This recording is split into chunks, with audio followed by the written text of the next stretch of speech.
두 번째 물음표는 뭡니까? 네, 두 번째 물음표는 김종인도 못 피한 뺑뺑이입니다. 네.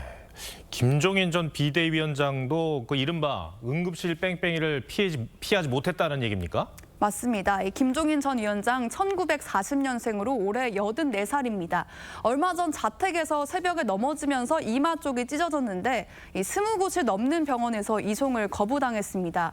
결국 서울 종로구 자택에서 30km 가까이 떨어진 대형 종합병원 응급실에 가서야 처치를 받을 수 있었다고 합니다. 마침 최근 한 라디오 방송에 출연하면서 이마에 반창고를 붙이고 나왔는데요. 이날 설명 직접 들어보시죠.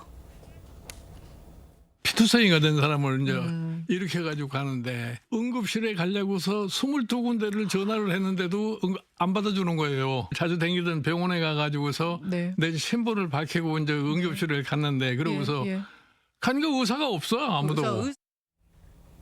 네, 이 심각한 응급실 상황을 저희도 여러 번 보도를 해드렸었는데, 그러니까 정치권의 유명 인사가 관련이 되다 보니까 이제 관심을 더 받는 것 같긴 해요. 그렇습니다. 그만큼 우려도 더 커지는 분위기입니다. 이 복지부 통계를 보면요. 의사 집단 행동이 시작된 지난 2월부터 넉 달간 이른바 응급실 뺑뺑이 사례가 1년 전 같은 기간보다 17% 넘게 늘어난 것으로 집계됐습니다. 특히 3주 뒤면 추석 연휴가 시작되는데요. 통상 응급실 이용이 늘어나는 만큼 이 기간에 비상사태가 생기는 거 아니냐 이런 우려까지 나오고 있습니다. 의정 갈등은 여전한 상황인데 정치권에서도 뾰족한 해법을 못 찾는 것 같아요. 맞습니다. 그래서 국회 복지위에서 일단 숙련 간호사가 간단한 의료 처방을 할 수 있도록 해서 전공의에 대한 의존도를 줄이자 이런 법안도 검토를 하고 있고요.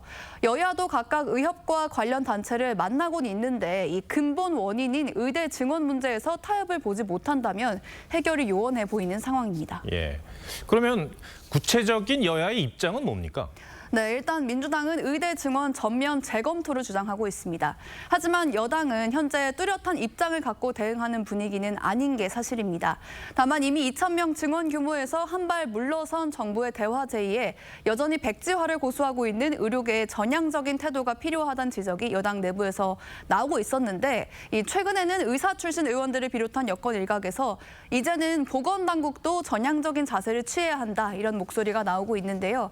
한 여권 관계자는 의료계와 정부 간 협상에 진전이 있어야 하는데 의료계가 요구하는 일부 조건을 좀 들어줘서 더 늦기 전에 대화를 다시 시작해야 한다 이렇게 말했습니다. 네, 알겠습니다.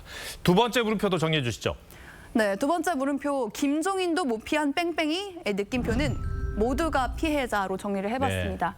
굳이 유명 정치인이 아니더라도 우리 주변 이웃들이 벌써 몇 개월째 피해를 겪고 있는 상황입니다. 이럴 때 묘안과 타개책을 내라고 존재하는 게 바로 정치권이 아닌가 싶습니다. 알겠습니다. 이채림 기자, 잘 들었습니다.